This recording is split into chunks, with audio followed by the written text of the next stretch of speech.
Ежедневный рабочий день врачей начинается с обхода больных. Каждому пациенту здесь уделяют особое внимание.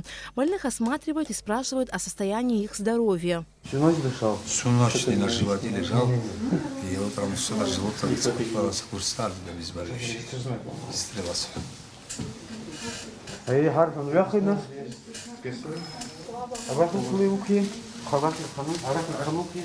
Пациенты, с которыми нам удалось пообщаться, рассказывают о трепетном отношении всего медперсонала к каждому из них, при этом особо отмечая грамотный подход медиков к лечению.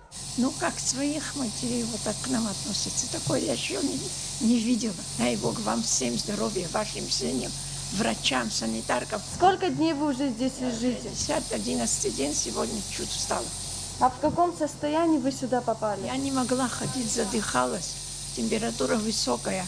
Ну что здесь делают эти врачи, эти санитарки, медсестры? Это надо видеть, девочки. Мы дома сидим, не знаем, что творится. По-вашему, где вы могли заболеть? Вы соблюдали санитарные нормы? Я где-то перед этим была где-то на похоронах. Мне кажется, я там заболела. Я и в России лежала, у меня переливание в Питере. Ну, такое обслуживание я не видела. Я попала с дома прямо. В каком состоянии? Ну, немного там это поражение было, и сразу ложили сюда. И все. И с первого дня была немного температура, а потом не было температуры. Все приняло. А сейчас как вы себя чувствуете? Все отлично, все хорошо. Он у нас после прививки, поэтому у него еще Да. много дополнительных Я прививался 2 раза. заболеваний, но он после иммунизации, после прививки, поэтому переносит неплохо. Мы скоро его Я будем- вообще хорошо переношу. Вообще не было ничего боли. Отношение к нам это прелесть. Спасибо вам за все. Лариса Чучерина попала в больницу в тяжелом состоянии 1 января. У нее было поражение легких, и она не могла дышать самостоятельно. Сейчас Лариса чувствует себя намного лучше. Женщина неустанно благодарит медперсонал инфекционной больницы за оказанную ей помощь и внимание. Помогли мне сразу. Сделали и капельницы, и уколы, то, что надо. Слава Богу, они меня подняли. Я им очень благодарна всему медицинскому персоналу. А вы вакцинировались уже? Я вакцинировалась в июне месяце. Должна была вот в декабре и не успела. И заболела. Так, Сейчас уже, слава Богу, потихонечку начала ходить. И температуры нет. Надеюсь, все будет хорошо. Огромное всем спасибо, девочки. Благодарность огромная всем. От самого главного врача до самого маленького персонала. ну вот сейчас вы вылечитесь, выйдете и будете делать вакцину? Да, обязательно. Пройдет время, сколько положено, обязательно. И всем советую. Вакцинироваться надо, не надо бояться. Совсем не радужная картина в реанимационном отделении, где лежат пациенты в тяжелом состоянии здоровья.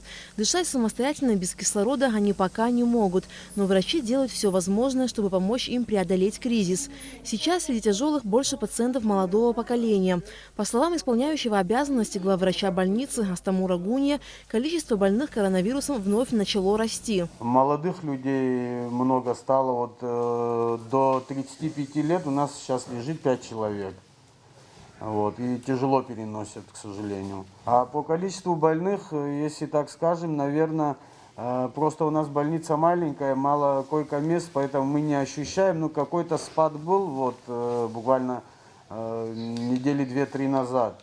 Но вот после вчерашнего ПЦР мы видим, что количество резко прибавилось положительных больных, резко увеличилось. Астамур Гунья рассказал, что в больницу попадают и пациенты, сделавшие вакцину. Однако они легче переносят болезнь. В данный момент у нас лежит вакцинированный 1 человек. Его помимо коронавируса еще основное заболевание, онкология 4 степени с метастазами в легкие, опухоль. Вот. Но так как он вакцинирован, он очень хорошо переносит, и у него все будет нормально. Кого вы видели, практически они все не вакцинированы. Естественно, в стенах больницы они уже все умнеют, все сожалеют о том, что они все это не сделали. Но, как правило, бывает уже поздно. Поэтому еще раз обращаемся, еще раз просим, насколько возможно, пожалуйста, вакцинируйтесь. Это на самом деле необходимо. На самом деле они переносят легче. И смертельных случаев практически, вот по Абхазии, по крайней мере, практически нет. Ну, есть, конечно, один случай, вот, который мы знаем, но там были сопутствующие заболевания тяжелые. В очередной раз убедились, насколько тяжелая ситуация в больнице и как непросто приходится медикам, которые ежедневно борются за жизнь пациентов, количество которых, увы, не уменьшается. Каждому из нас стоит задуматься о последствиях беспечного отношения к вакцинации и болезни в целом. Аля Катрапш, Лаура Капш, Михаил Братухин, Абхазское телевидение.